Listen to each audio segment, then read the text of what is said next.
si Senator Bungo ho, mga kababayan. 'Di ba? O magsama-sama sila.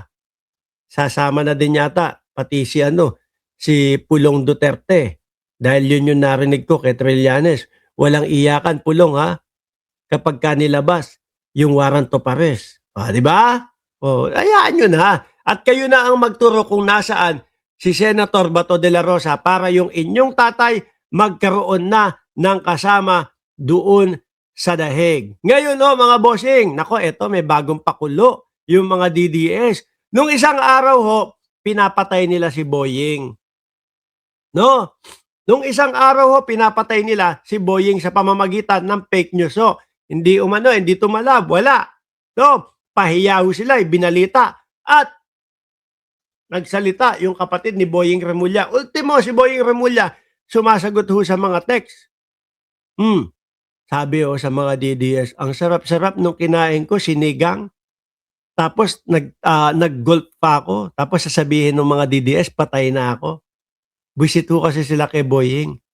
Kasi nga, yung mga iniidolo nila, ito po ang tao na mukhang sasagot po doon sa sinasabing mga makukulong dahil sa mga magnanakaw.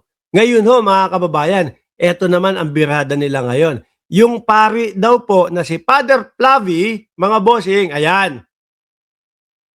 Hindi malinaw to Sino ba yan? Imo niya pala.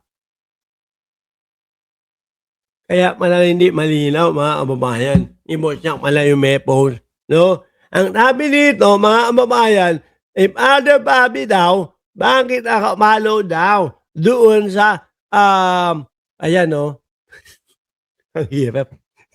Ang hirap. Baka mahipan tayo ng hangin dito. Si Father Flavie daw, bakit nakapalo ka sa, yan, basahin nyo na lang, no? Gaming, addict ka na manyakul. Alam nyo kung bakit galit sila kay Father Flavie, mga bossing? Kasi po, yun yung mga tumutulong sa mga nabiktima ng EJK. Si Father Flavie ang nangunguna na tumutulong doon sa mga nabiktima po, doon sa mga kaanak ng nabiktima ng EJK, mga bossing. Kaya po, talagang binabanatan, sinisira nila kasi nga sobra sila ang pagsamba nila doon kay Tatay Digong. Sobra ang paniniwala nila doon kay Tatay Digong. Yung ibang aho dyan, mga kababayan, tatalikuran na ang pagiging Katoliko. Sige na! Yung mga DDS, please lang, talikuran nyo na ang pagiging Katoliko. Total naman, binabastos nyo yung mga kaparian. Diba? Yan naman ako, naniniwala ako, hindi naman po papasa bilang parian kung immoral yung tao na yan Nung unang panahon, halos karamihan naman tayo, mga bossing. May mga eksperyensya tayo na hindi ka aya-aya. Di ba? Ngayon, inuungkat nila, adik ka, dati kang gumagamit, ganito ka, ganyan ka. Ipinaliwanag na nung pare. At tingin ko, yung CBCP, hindi naman tatanggapin at hindi naman po gagawin pare si Father Flavie kung may kaimoralan na ginawa Mga bossing. Diba? Ngayon, nakapalo daw. Ito yan, mga kababayan. Ayan.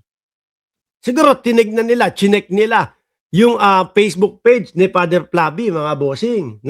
Chinek nila. At nakita nila doon, pero wait lang sirain ko na agad yung mga trip nito, mga kababayan. Pwedeng isa.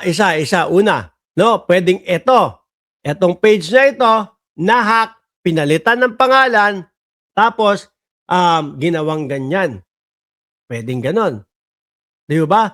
Kasi, alangan naman 24 hours, nakabantay tayo doon sa mga pina-follow natin. Nakabantay tayo, oy putik na nagpalit ng pangalan, ginawang bastos yung kanyang pangalan. Hindi naman pwedeng ganon. Nakakapagod naman yun, mga kababayan. Di ba? Ang trip nila ngayon, mga bossing, idiin ng idiin si Father Flavie dito. Kasi nga, isa siya doon sa nagpupursige at lumalaban,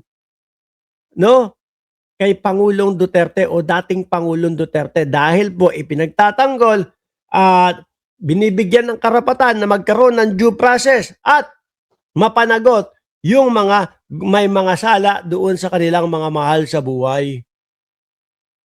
Mga boss, o yan yung issue nila, bakit daw nakapalo? Eh ako, kunyari, nakapalo sa akin si Father Flaby, mga bossing, di ba? Kunyari ho, nakapalo sa akin si Father Flaby, mga bossing. Tapos bigla akong nasiraan ng tuktok, bigla akong nabwiset, bigla ko na lang palitan yung aking pangalan ng ano yan, sabi ni Siro Kansaki, Bembang Gaming. Kasalanan ni Father Flaby yun. Mahihina, makikitid ang utak ko. Ang yung mga argumento ho nila, mga bossing, pagkababaw-babaw ho. No? Pagkababaw-babaw po, alam nyo mga DDS, kahit anong gawin ninyong paninira dyan, hindi yan matatanggal sa pagkapare. Kahit anong gawin ninyo na paninira dyan, sorry, nasa loob pa din ang inyong tatay. Nasa oblo pa din ang inyong tatay. Diba, sabi ni Jorge Edralin, nakita na daw sa mobile nakasama si Leviste something to do with either death, missing of Cabral, sabi ni Jorge Edralin. Biruin nyo, mamaya susunod nating topic yan. Biruin mo, pagka liit-liit nito, ginagawa nilang issue.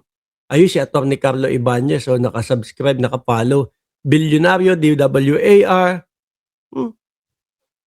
Lahat na lang issue sa mga DDS.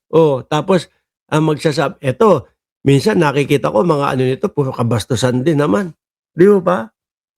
Yun yung tatay nila na si dating Pangulong Duterte, putik na yun. Minura yung Panginoon ng rektahan. Tinawag na stupido yung Panginoon. Di ba, Ma'am Princess Paris? Pero bulago sila doon. Hindi nila iniinde yun.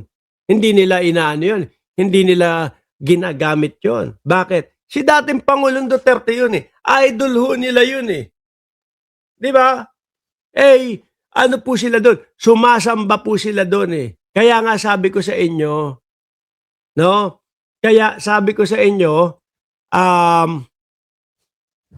ang gawin ninyo mga DDS, especially yung mga Katoliko, pumalas na kayo ng pagkakatoliko.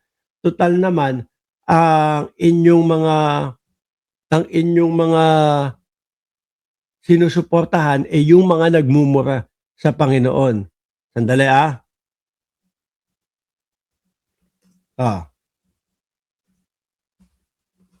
Diba? Ngayon mga bossing, ano sabi, sino nag-comment dyan? May nakita ko, si Atty. Claire may kakasuhan na DDS, nagbanta, appendix lang daw ni Atty. Ay, oo. Meron nga akong nakitang ganyan. No? Gusto nyo yun ang topic natin. Meron akong nakitang ganyan. Grabe. Dito makikita nyo yung kasamaan ng ugali ng mga DDS mga bossing No? Ipapakita at ipopost ko sa inyo mga boss chief amo sir. Ito with matching pagmumura pa mga kababayan.